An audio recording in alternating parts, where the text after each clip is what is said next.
ലഭിക്കേണ്ട ഗ്രാമങ്ങളിലെ ദരിദ്രരുടെ വീടുകൾ മുഴുവൻ പാർട്ടിയുടെ പ്രവർത്തകരും പാർട്ടി അംഗങ്ങൾ പ്രവർത്തിക്കുന്ന മറ്റു സംഘടനകളുടെ പ്രവർത്തകരും സന്ദർശിക്കുകയാണ്.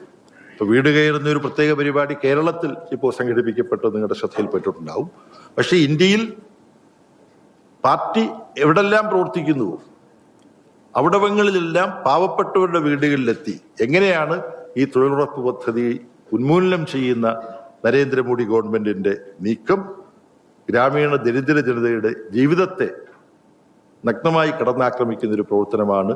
RSSകാർ വലിയ വ്യാജ പ്രചരണം നടത്തുന്നുണ്ട്. നേരത്തെ പറഞ്ഞതുപോലെ 100 ദിവസം 125 ദിവസമായി വർദ്ധിപ്പിച്ചിരിക്കുകയാണെന്നുള്ള തരത്തിലുള്ള വ്യാജ പ്രചരണം നടത്തുന്നുണ്ട്. ഇത് വീട് വീടാന്തരം കയറി വിശദീകരിക്കാൻ പാർട്ടി കേന്ദ്ര കമ്മിറ്റി തീരുമാനിച്ചിട്ടുണ്ട്. വെനസ്വേലയ്ക്കെതിരായിട്ടുള്ള US കടന്നാക്രമണം, പാലസ്തീനിലെ സ്ഥിതിവിശേഷങ്ങൾ ഇത് പാർട്ടി കേന്ദ്ര കമ്മിറ്റി ചർച്ച ചെയ്തിട്ടുണ്ട്. അതിനെക്കുറിച്ച് നിങ്ങൾക്ക് വിതരണം ചെയ്ത കുറിപ്പിൽ പറയുന്നതുകൊണ്ട് ഞാൻ വിശദീകരിക്കുന്നില്ല.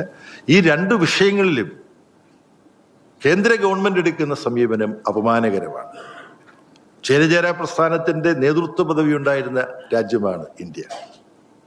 ആക്രമിക്കപ്പെട്ട വെനസ്വേല ചേരിചേരാ പ്രസ്ഥാനത്തിൽ ഒരു പ്രധാനപ്പെട്ട രാഷ്ട്രമാണ്. അതിന്റെ ഉച്ചകോടി തന്നെ കാരക്കാസിൽ വെച്ച് മുമ്പ് നടന്നിട്ടുണ്ട്. നരേന്ദ്രമോദി അന്നതിൽ പങ്കെടുത്തില്ല എങ്കിൽ പോലും സോളാർ അലയൻസ് എന്നൊരു ആഗോള കൂട്ടായ്മയുണ്ട്. അതിന്റെ സ്ഥാപക അംഗരാഷ്ട്രങ്ങളാണ് ഇന്ത്യയും വെനസ്വേലയും.